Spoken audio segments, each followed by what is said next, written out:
Hello, Dr. Zakir here, and the topic today CS of rhinorrhea. Very interesting topic, not a common condition. So, this CS of rhinorrhea topic will be dealt in 4 different parts, starting from part 1 to part 4. In part 1, mainly we will deal with small introduction, that is the structure of the nose, how it is related to the structure of the central nervous system, to the brain.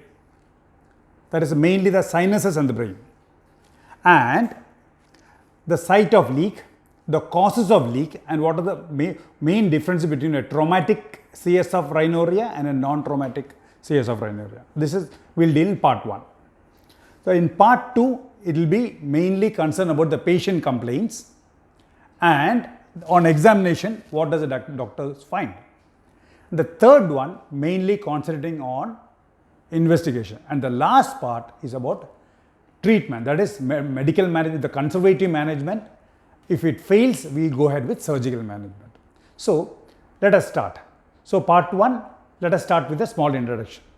So, what is CS of leak? Before that, to make you understand better, let me tell you the structure of the nose, the sinuses mainly. So, all of us, we have 4 sets of sinus: frontal sinus, maxillary sinus, ethmoid, there should be one here also, ethmoid sinus, and the last one, the sphenoid sinus, way behind. So, in these 4 sets of sinuses, the frontal sinus, ethmoid sinus, and the sphenoid sinus, these are closely related to the brain. So, why I say like that is that, if suppose when you do surgery to any of these 3 sinuses, there is a possibility that you may have a CS of rhinorrhea. It may breach the normal relationship between the sinuses and the brain, and there is chances that there will be a communication with the brain and there will be a leak. Now, at this point, I like to tell you that the brain normally it is covered by a bag-like structure, covering, this covering. And inside this covering, there is a collection of CSF, that is a cerebrospinal fluid. So, the brain, it is floating in the cerebrospinal fluid. So, between the nasal cavity or the sinus, you can say, and the brain, you have the nasal mucosa or the sinus mucosa.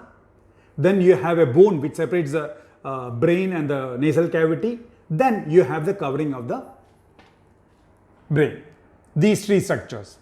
In case these 3 structures are disrupted because of any of the causes, like say, let it be a trauma, road traffic accident, or let it be a nasal surgery. When these 3 structures are disrupted, the CSF starts flowing from here into the nose. So, that is what we mean by CS of rhinorrhea. That is leakage of cerebrospinal fluid through a defect in the nasal cavity due to disruption of the covering of the brain and the bony defect in the nasal mucosa. Now, this defect can be any of the 3 sides, maybe in part 1, which is in the frontal part, the second one near to the ethmoid, and the third one near the sphenoid. It can be any of these 3 structures. Now, the CSF leak or the rhinorrhea, the common cause, the most common cause in 90 to 95%, it results due to trauma, that is road traffic accident. And the second being surgery. So, the trauma, which constitutes about 95%, the leak, the cerebrospinal fluid leak or the rhinorrhea, it can start immediately after the trauma, that is immediate, or it can be late, say after 1 week or so, 1 week or 2 weeks. In non-traumatic cause, you have 2 types, where the cerebrospinal fluid, the pressure inside is normal, where it's called the normal pressure, or maybe it is high, which is called a high pressure leak. Now, if you see the difference between the trauma and the non-traumatic CSF leak, in the traumatic, I have already mentioned the 3 common sites, and the most common is traumatic, which is 96%, as mentioned earlier, and being trauma, there is no relation to the age or the sex.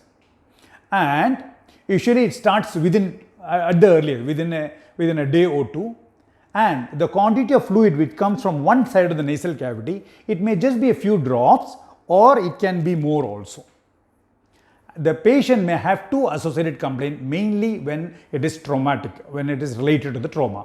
One is a headache, which is very common, and another one is alteration in smell. Either it can be less smell or he doesn't smell at all. Very loss of smell will be there. This is more common in the traumatic type. So these are the differences between traumatic and the atraumatic type. So now please do watch the second part video where I'll deal with the patient complaints and the examination part. Thank you so much.